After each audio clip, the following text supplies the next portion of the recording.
I'm Lauren Underhill, and I'm here with Professor Robert Colt, a professor of advertising and public relations at Michigan State University. What did you think of the elections this year? Well, it was an interesting election nationwide. In Michigan, we didn't see all of the ads that other states did.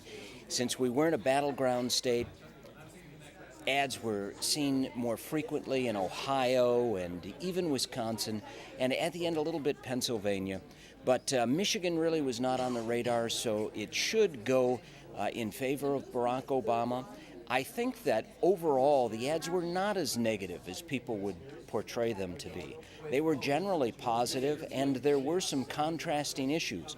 What we saw this year that we had not in past years is that there was a huge amount of money from special interest groups or wealthy billionaires. Because of the Citizens United U.S. Supreme Court ruling, anybody can donate any amount of money in a campaign. So a few people formed some committees and groups.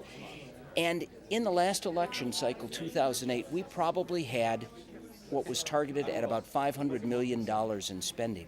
In this election cycle on television, about $4 billion.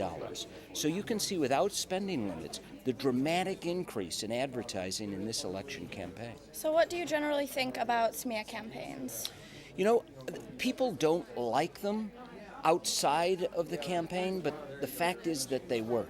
Negative advertising works in politics, and we often see that to be the focal point of any sort of campaign.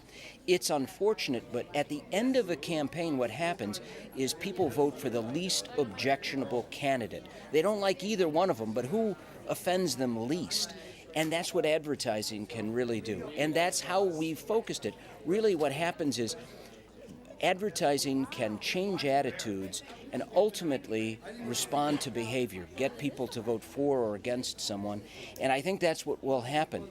In this election cycle, in the presidential campaign, you have to make a persuadable case for change, both in ballot initiatives and on the presidential campaign, and we'll see if that really happened at the end of the night.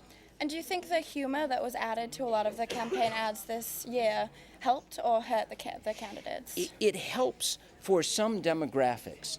Younger people respond to humor better than senior citizens. So what we know is that if you approach a campaign with a real strategy and can use any technique that would be effective in a demographic group, if you are targeted and use it effectively in a creative way, you can be successful. And I think that the story will be told at the end of the night. Well, thank you, Professor Colt. I'm Lauren Underhill, and this is my first election. Stay tuned in.